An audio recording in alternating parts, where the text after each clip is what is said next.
This is WYMT Mountain Sports, your home for the Kentucky Wildcats and local high school sports.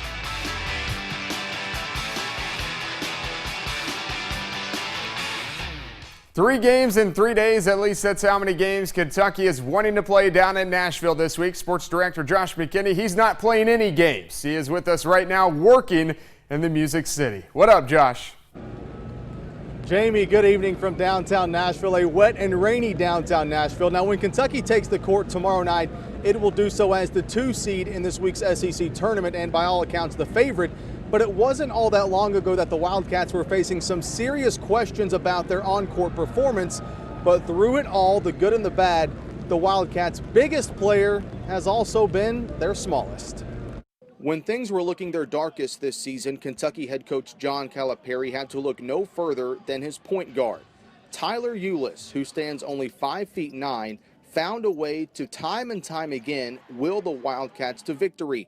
And while some may have doubts about the sophomore from Chicago, Ulis for three and got it. He knows the only way to silence the critics is to let his play do the talking. No, I didn't even think about it, but, I just knew I could play at this level, knew I could succeed at this level, and I just always stayed confident in my game and just played the game right away. Ulis does a little bit of everything for Coach Cal. He scores 16.5 points per game, shoots 42% from the field, and leads the SEC with 7.5 assists per game. Ulis, wow. And if being named Conference Player of the Year was not impressive enough, he was also named the conference's top defensive player. Definitely, because at the end of the day, they're still going to question my size no matter what. So, I just got to come in and show them I can play no matter how tall I am. Small in stature, sure, but there is no player in college basketball who plays a bigger part in his team's success than Tyler Ulis. Now, you heard in there that Ulis was named both player and defensive player of the year in the Southeastern Conference. The only other player in league history to win both awards was Anthony Davis, and all he did at Kentucky was lead the Wildcats to a national championship back in 2012. Reporting in downtown Nashville at the SEC tournament, Josh McKinney, WYMT Mountain Sports. All right, Josh, thank you very much. Nice umbrella, by the way. Later tonight, we'll find out who Kentucky plays in the quarterfinals. It'll either be Ole Miss or Alabama, depending on who wins. That game is set for a 7 o'clock tip. We'll have those highlights at 11, and Josh will preview the game for us. Florida won today. The Gators, they play the winner of this one, 12-seeded Tennessee, 5-seeded Vanderbilt. First half, Derek Reese to the cup. UT up by 6 at that point. Then Wade Baldwin attacking and winning. Later on the other end, Devin Balkman.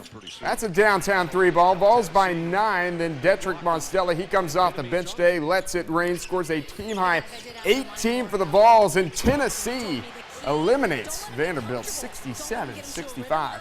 Well, with the win last night, the Western Kentucky Hilltoppers advanced to the Conference USA Tournament quarterfinals, standing in their way today, the number 1 seed. UAB winner plays in the semifinals. There you see former Perry Central Commodore Justin Johnson. First half, Chris Coakley.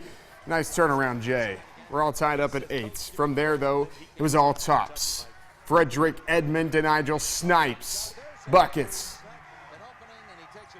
Snipes with 18. Tops now on the break. The lob to, Ben Lawson. WKU up 11 at the break. We go second half now. Justin Johnson ahead to Edmond. Yeah, he was doing those kind of things today. Johnson goes for 14 points, 15 rebounds, 4 assists. Tops win by 11. They'll play in the semifinals tomorrow.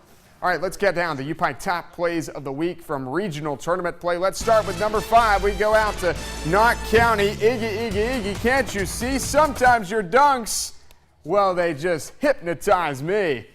June Buchanan ends up falling in the 14th region semis to Perry Central. That's our number 5 play. At number 4, Leslie County's Madison Combs full court past Emily Griffith in the 14th region first round. Leslie wins its region for the first time since 1986. Coming in at number 3, Daniel Decker. I don't know what that was. It was at the buzzer, though, at the end of the half. Clay beats Barberville, but then loses to South Laurel in the 13th Region Championship. Nice job there by Decker. Second most voted play this week was that one right there. Peyton Broughton of North Laurel. Great pass there by Brian Gray as you take another look And our UPike top play of the week, hashtag Creech Watch. Get out of my way, I'm going to block your shot. I'm going to go coast to coast and do a little flipper-upper. Enjoy it while you can, because this is the last time you'll see Whitney Creech in a Jenkins uniform. Whitney Creech, our UPike top play of the week. That's sports. We'll see you back here at 11 when we will know who Kentucky will play tomorrow night in the SEC tournament quarterfinals.